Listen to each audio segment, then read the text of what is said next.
નમસ્કાર, news capital માર્કેટમાં આપનું સ્વાગત છે અને રિટાયર રીચના નવા એપિસોડ સાથે હાજર છું જાનવી જોશી. આજનો એપિસોડ એવો ઇન્ટરેસ્ટિંગ છે કે કદાચ તમે લોકો જો હજી સુધી રિટાયરમેન્ટ પ્લાનિંગ નથી કરી રહ્યા તો તમારે આ ખાસ જોવું જોઈએ. 40 પહોંચી ગયા છો છતાં પણ હજી રિટાયરમેન્ટના કોઈ અતાપતા નથી તો તમારા માટે જ છે આજનો એપિસોડ. અને આ દરેક ચર્ચા કરવા આજે આપણા સાથે જોડાયા છે અમિતભાઈ ત્રિવેદી, જો રાઇટર છે, ટ્રેનર છે, પ્રોફેસર છે અને ઘણા બધા લોકોને રિટાયરમેન્ટ પ્લાનિંગ અને ફાઇનાન્શિયલ પ્લાનિંગ માટે અત્યાર સુધીમાં ટ્રેન કરી ચૂક્યા છે. Amit sir, welcome. આજના એપિસોડમાં આપનું ખૂબ સ્વાગત છે. સર, સૌથી પહેલા તો હું પૂછવા માંગીશ કે ફાઇનાન્શિયલ પ્લાનિંગ આફ્ટર 40 યર્સ કેટલું અલગ છે? લોકોએ ખાસ કઈ વસ્તુનું ધ્યાન રાખવું જોઈએ? તો ફાઇનાન્શિયલ પ્લાનિંગ અલગ નથી.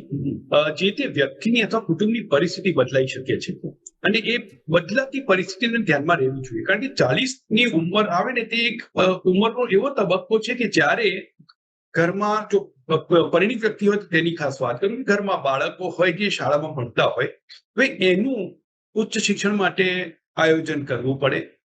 ઘર લીધું હોઈ શકે છે અને ઘરની લોન ચાલુ હોય અને હવે 40ની ઉંમરે અચાનક પેલો વિચાર આવવા લાગે કે હવે રિટાયરમેન્ટ બહુ નજીક આવી રહ્યું છે. 40ની ઉંમર એવી પણ છે કે જ્યારે શરીરમાં તાકાત હોય, મનમાં જોશ હોય, બેંકમાં પૈસા હોય અને નાના જે આનંદ લઈ શકે તેવા બાળકો હોય, એટલે વેકેશન કરવાના પણ મન થતા હોય. આ બધું જોતા આ 40ના તબક્કે ફાઇનાન્શિયલ પ્લાનિંગ નથી બદલાતું અથવા તો એની પ્રોસેસ નથી બદલાતી, વ્યક્તિની પરિસ્થિતિ અથવા કુટુંબની પરિસ્થિતિ બદલાય છે. તે ધ્યાનમાં લઈને પ્લાનિંગ કરવું જોઈએ. જી સર, આ તમે વાત કરી કે કેવી રીતના 40ની ઉંમરે પહોંચ્યા પછી તમે ફાઇનાન્શિયલ પ્લાનિંગમાં કયા વસ્તુઓ ધ્યાન રાખવી જોઈએ. પ્લાનિંગ નથી બદલાતું ઓફકોર્સ, પરંતુ પરિસ્થિતિઓ, સિચ્યુએશન્સ બદલાય છે. સર, આ 40ની ઉંમરે રિટાયરમેન્ટ પ્લાનિંગ કરતા સમયે લોકો જનરલી કઈ ભૂલો કરતા હોય છે? આમ તો ઘણી બધી ભૂલો આપણે કરતા જોઈએ છીએ, પરંતુ જ્યારે આપણે અડધી ઉંમરે પહોંચી ગયા છીએ ત્યારે કઈ ખાસ મિસ્ટેક્સ લોકો કરતા હોય છે જે લોકો અવોઇડ કરે તો એમનું રિટાયરમેન્ટ પ્લાનિંગ વધારે સારી રીતે કરી શકે? પહેલી ભૂલ તો જો અત્યાર સુધી રિટાયરમેન્ટ પ્લાનિંગ ના કર્યું હતી એ પહેલી ભૂલ થઈ ગઈ છે. એ રિટાયરમેન્ટ બહુ દૂર છે ને એ બહુ દૂર વિચારતા હવે સામે દેખાય છે. એટલે પહેલી ભૂલ એ કે રિટાયરમેન્ટને અવગણવું. બીજી ભૂલ એ છે કે એ રિટાયરમેન્ટનું ના વિચાર્યું હોય ને એટલે આજે જિંદગી જીવી લેવાની એમ કરીને ઘણા બધા મોટા ખર્ચા થઈ જતા હોય છે ને મોટા ખર્ચા એકવાર થવા લાગે પછી એક ટેવ પડી જાય છે કે હવે આ લેવલનું જ આપણે જીવન જીવવું પણ એથી નીચે ના ઉતરાય. ત્રીજી વસ્તુ, આ ખર્ચ કરવા માટે ઘણી વખત આપણે લોનનો સહારો લેતા હોઈએ છીએ. એ ત્રીજી ભૂલ. અને લોન એ ખોટી વસ્તુ નથી, પણ ખોટા કારણે લીધેલી લોન એ સાવ ખોટી વસ્તુ છે ને બહુ મોટી ભૂલ છે. એટલે લોન લેવી હોય તો એનું આયોજન કરીને લેવી જોઈએ. ચોથી ભૂલ, રોકાણ પણ કર્યું હોતું નથી ક્યારેક, અને ક્યારે કર્યું હોય છે ત્યારે એ વગર વિચારે કર્યું હોય છે. એનો અંતિમ ઉદ્દેશ્ય જે આપણી જિંદગી સારી બનાવવા માટેનો છે તે વિચાર્યા વિના, એટલે ફાઇનાન્શિયલ ગોલ વિચાર્યા વિના કયું રોકાણ સારું લાગે છે ને કયું ખરાબ લાગે છે તે પ્રમાણે નિર્ણયો લેવાતા હોય છે.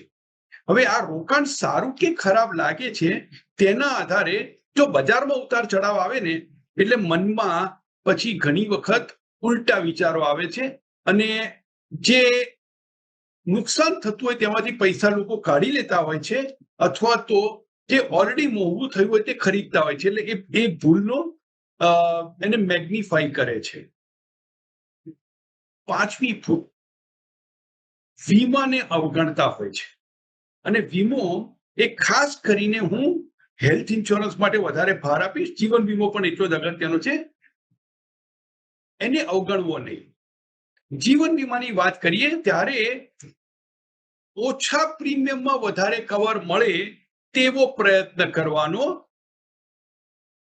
રોકાણને અને વીમાને એક જગ્યાએ ભેગા કર્યા તો પ્રીમિયમ મોટું થશે અને જોખમનું કવર ઓછું થશે. અને એ હિસાબે કવર પર પહેલું ધ્યાન રાખવાનું કે ઓછા પ્રીમિયમ મળી શકે. આ બધું કર્યા પછી એક અગત્યનો મુદ્દો એ આવે છે કે આ આખું ફાઇનાન્સનું પ્લાનિંગ કર્યું છે તો કોના માટે કર્યું છે? આપણા માટે તો ખરું જ, પણ આપણા કુટુંબીઓ માટે પણ કર્યું છે. તો જેને માટે કર્યું છે તેને કેમ આપણે જોડે ઇન્વોલ્વ ના કરીએ? ઘણા બધા કુટુંબમાં આ જ વસ્તુ થતી હોય છે કે એક વ્યક્તિ એ ફાઇનાન્સ જુએ છે ને બાકી બધા એના પર વિશ્વાસ રાખે છે. વિશ્વાસ રાખવો ખોટું નથી, પણ જે દિવસે અકાળે એ વ્યક્તિ હોસ્પિટલમાં હશે અથવા તો નહીં હોય ત્યારે બીજા બધાને શું? તો બધાને સાથે જોડી અને બધાને જણાવવું કે નહીં કરવાની મોટી ભૂલ લોકો કરતા હોય છે. એટલે આ જે ભૂલો છે એ ઘણી બધી જગ્યાએ જોવા મળી છે, અને આ જણાવવાને બાદ છેલ્લું જે પગલું આવે છે તેમાં વસિયતનામું નથી લખતા. આ મોટી ભૂલો જોવા મળી છે.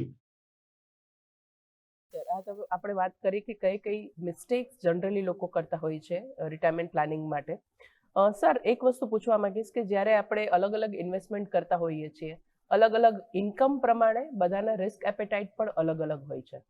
તો 40ની ઉંમરે કઈ વસ્તુ ખાસ ધ્યાનમાં રાખવી જોઈએ કે તમારું રિસ્ક એપેટાઇટ છે એ 40 પછી તમારા ફાઇનાન્શિયલ પ્લાનિંગને સપોર્ટ કરી શકે? રિસ્ક એપેટાઇટ નક્કી કરવા માટે સામાન્ય રીતે 3 વસ્તુઓ હોય છે કે અમારે જોખમ લેવાની જરૂર કેટલી છે, અને એ જોખમ લેવાની જરૂર કેટલી તો મારી આવક, ખર્ચ અને બચત એની સામે મારા ફાઇનાન્શિયલ ગોલ કયા છે, કેટલી રકમ જોઈશે ને કેટલા સમય જોઈશે, તે બંને વચ્ચેનો સંબંધના આધારે ખબર પડે કે મારે જોખમ લેવાની જરૂર કેટલી છે. હવે જરૂર ઘણા બધા લોકો ગણતરી કરતા હોય છે કારણ કે એ તો કેલ્ક્યુલેટરમાં ગણતરી થઈ છે, પણ એની સામે મારી જોખમ લેવાની આર્થિક ક્ષમતા કેટલી છે અને જોખમ લેવાની માનસિક તૈયારી કેટલી છે, આ બે પણ એટલા જ અગત્યના મુદ્દા થઈ રહ્યા છે. જે આપણે શરૂઆતમાં વાત કરી તે મુજબ પરિસ્થિતિ અલગ હોય છે, એના હિસાબે ફાઇનાન્શિયલ ગોલ, આવક, ખર્ચ અને બચત આ બધું 40ની આસપાસ બદલાઈ શકે છે, 40ની ઉંમરની આસપાસ બદલાઈ શકે છે. હવે નાણાકીય ક્ષમતાની વાત કરીએ ત્યારે અમુક મોટા ખર્ચાઓ આ સમયગાળામાં આવતા હોય છે, અને એ હિસાબે એના કારણે એટલે ફાઇનાન્શિયલ ગોલ હોઈ શકે અથવા નિયમિત ખર્ચ હોઈ શકે, બંને આવી શકે છે આ ઉંમરે, અને એના કારણે ક્યાં તો બચત પર થોડી અસર થઈ શકે છે અથવા વધુ રકમની જરૂર પડી શકે છે, અને એના હિસાબે આર્થિક ક્ષમતા પર થોડી ઘણી અસર પડે. ત્રીજી વસ્તુ છે જે માનસિકતા. માનસિક રીતે તૈયારી કેટલી છે? 40ની ઉંમર સુધીમાં પહોંચે એટલે ઘણા બધા અનુભવો આપણે એમાંથી પસાર થઈ ગયા હોઈએ છીએ.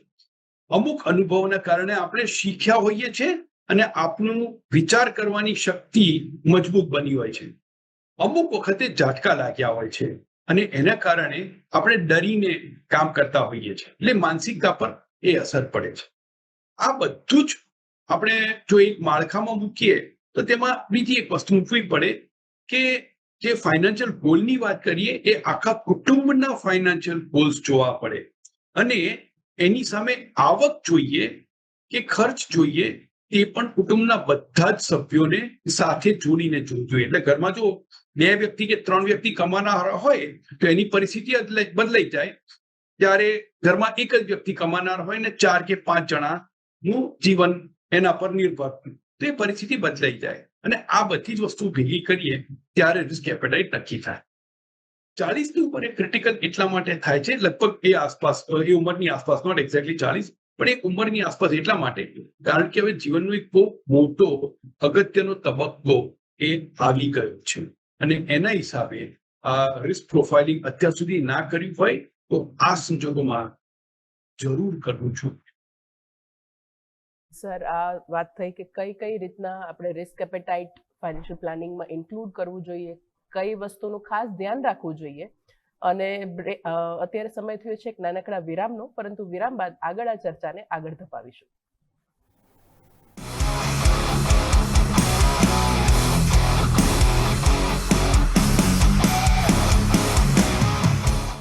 Welcome back. રિટાયર રિચમાં આપનું સ્વાગત છે. બ્રેક પર જતા પહેલા આપણે ચર્ચા કરી રહ્યા હતા કે કેવી રીતના અગર તમે 40ની ઉંમર સુધી પહોંચ્યા છો અને છતાં પણ રિટાયરમેન્ટ પ્લાનિંગ કરવામાં બાકી છે કાંઈ, તો કેવી રીતના આયોજન કરી શકાય, કયા ઉંમરે કઈ વસ્તુનું આયોજન કરવું જોઈએ જેથી કરીને તમારું રિટાયરમેન્ટ જે જીવન છે રિટાયર થયા પછીનું એ તમે સુખરૂપ જીવી શકો.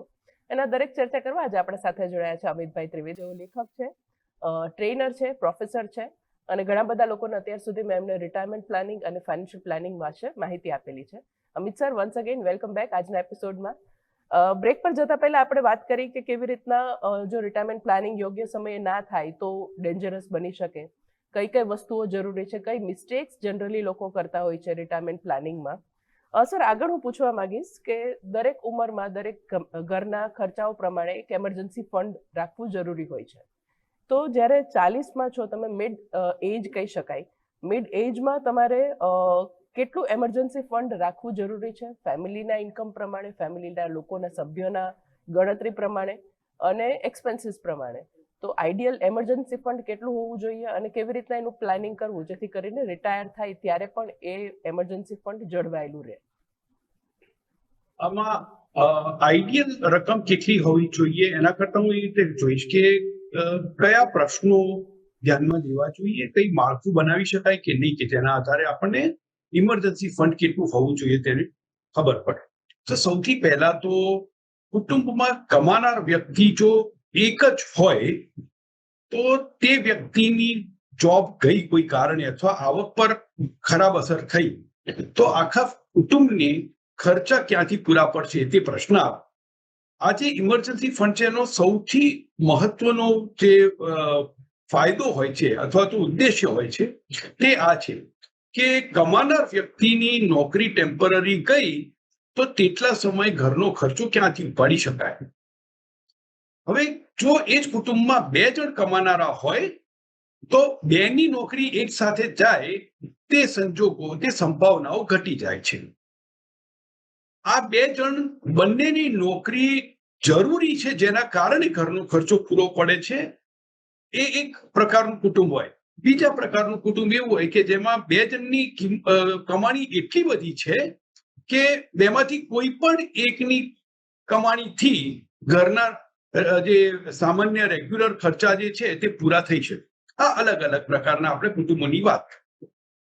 અને એ રીતે જોતા સામાન્ય રીતે 3 મહિનાના ખર્ચ જેટલું એ કોઈ પણ કુટુંબ માટે મિનિમમ ઇમરજન્સી ફંડ હોવું જોઈએ. 3 મહિનાના ખર્ચ. હવે ખર્ચમાં તમારે વીમાનો જે પ્રીમિયમ ભરવાનું તે પણ ગણવું પડે અને લોન પર ઈએમઆઈ હોય તો તે પણ ગણવા પડે. એટલે ખર્ચમાં આપણે જ્યારે વાત કરીએ ત્યારે કેવલ ઘર વપરાશના ખર્ચ નથી ગણવાના, આ બીજા ખર્ચા પણ એમાં જોડી દેવાના છે. બાળકોની ફી ભરવાની આવવાની હોય તો તે આ ઇમરજન્સી ફંડમાં પ્રોવિઝન કરી શકાય અથવા અલગથી એ વ્યવસ્થા આપણે કરેલી હોય તે ફી માટે ભરાઈ જાય. આ પહેલો મુદ્દો. હવે આ મિનિમમ થયું.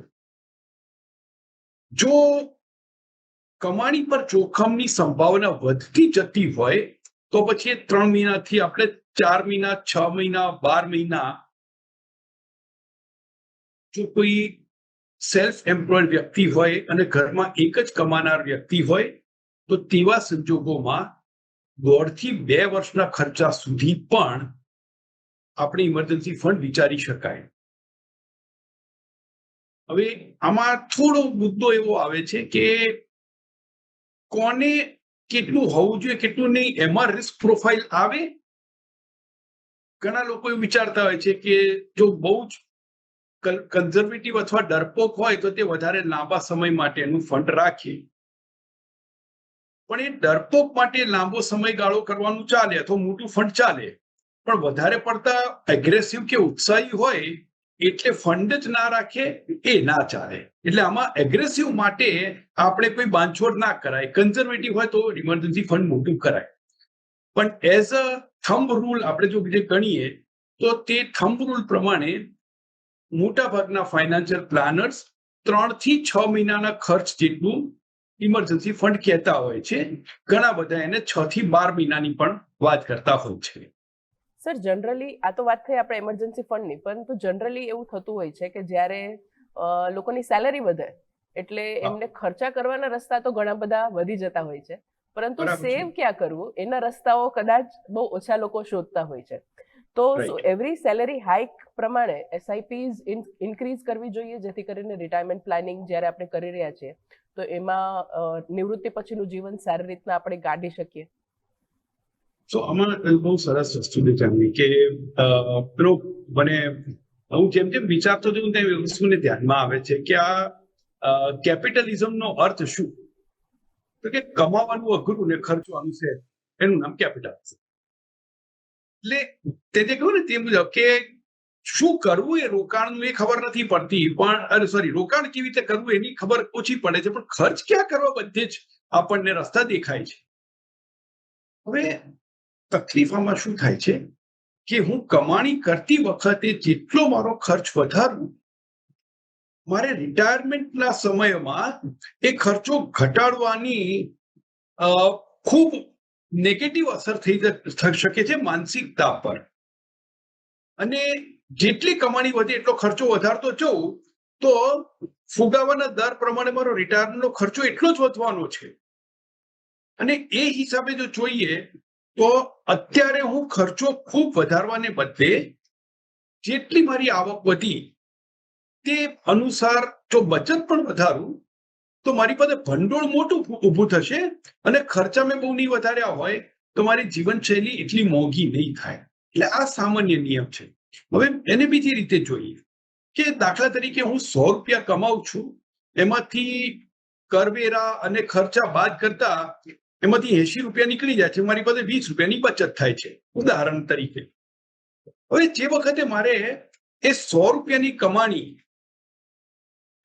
સહેલું ગણિતમાં મનથી ગણિત કરવા માટે સહેલું પડે એટલા માટે કહું છું કે જો 10% વધે તો હવે મારે 110 રૂપિયા મારી કમાણી થઈ, મને 10%નો ઇન્ક્રીમેન્ટ મળ્યો સીધા શબ્દો. હવે એ 10% મારી કમાણી વધી તો મારો ખર્ચો જે 80 રૂપિયાનો હતો એ મારે કેટલો વધારવો? 10 રૂપિયા વધારવો કે 10% વધારવો? જો હું એને ટકાવારીમાં જ કરું ને તો હું 10 રૂપિયા, જે મારે 100 ના 110 થયા ત્યારે 80 ના 88 કરું તો પણ મારી પાસે બચતમાં 20 ના 22 થઈ ગયા છે. અને આ સામાન્ય ગણિત, જેટલા રૂપિયા વધ્યા એના બદલે હું જેટલા ટકા વધ્યા તે પ્રમાણે જો એડજસ્ટમેન્ટ કરું ને તો મારી બચત તો રહે જ છે. હવે ઘણા ફાઇનાન્શિયલ પ્લાનર એમ કહે છે કે જો 10% જો આપણો આવક વધે તો ખર્ચો 6% વધારવા. અને એનો એટલો મોટો ફાયદો થાય છે કે હવે 80 ના 6% એટલે આપણે 4 રૂપિયા 80 પૈસા એટલે લગભગ 5 રૂપિયા વધાર્યા. તો 80 થી 85 ગયા ને તો પેલા 20 ના 25 થયા, ત્યાં 25 રૂપિયાનો જમ્પ મળ્યો છે. આ નાની નાની વસ્તુઓમાં જો આપણે વિચાર કરીને કરીએ ને પ્લાન કરીને કરીએ તો બહુ ફાયદો થાય અને એના હિસાબે ઓટોમેટિકલી એસઆઈપી વધારી શકાય. હવે એસઆઈપીમાં બધા જ મ્યુચ્યુઅલ ફંડ કંપનીઓએ એક બહુ સુંદર ફીચર આપેલું છે. એને કહે છે ટોપઅપ અથવા તો સ્ટેપઅપ. એટલે જે દિવસે કોઈ પણ વ્યક્તિ પોતાની એસઆઈપી શરૂ કરે તે દિવસે જ એ આ ટોપઅપ કે સ્ટેપઅપ સાઇન અપ કરી શકે છે કે દર વર્ષે મારી એસઆઈપી 10% થી વધવી જોઈએ અથવા દર વર્ષે મારી એસઆઈપી આટલા ટકાથી વધવી જોઈએ. એ પહેલેથી સાઇન કરી શકાય છે. તો શું થાય કે દર વર્ષે મારે પછી વિચારવું નથી પડતું. જેવો ઇન્ક્રીમેન્ટ આવે એ મહિનાથી મારે એસઆઈપી વધારવાની અથવા એના પછીના મહિનાથી વધારવાની. એટલે ઓટોમેટિકલી મારે જે બચત મેં મનથી નક્કી કરી હતી તે અમલમાં મુકાઈ જાય.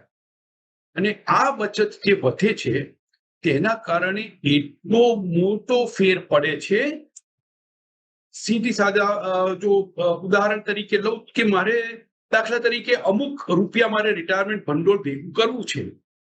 જો હું એક કોઈ રકમની એસઆઈપી ચાલુ કરું ને 40ની ઉંમરે કરું ને આવતા 20 વર્ષ સુધી એનું એટલી જ રકમનું રોકાણ કરું તો દાખલા તરીકે મને 1 લાખ રૂપિયા દર મહિનાનું રોકાણ કરવું પડે અથવા 50,000 રૂપિયા દર મહિનાનું રોકાણ કરવું પડે.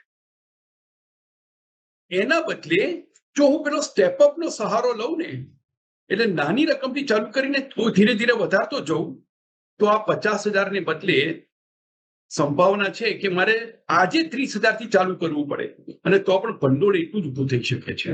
અથવા 1 લાખને બદલે હું 60,000 ચાલુ કરું તો ભંડોળ એટલું જ ઊભું થઈ શકે છે. અને આ પાવર છે આ સ્ટેપઅપ. અને જેમ જેમ આપણે ઉંમર વધતી જાય, જેમ જેમ આવક વધતી જાય તો એસઆઈપી સ્ટેપ અપ કરીને વધારી શકાય. એટલે આ કરવું જ જોઈએ.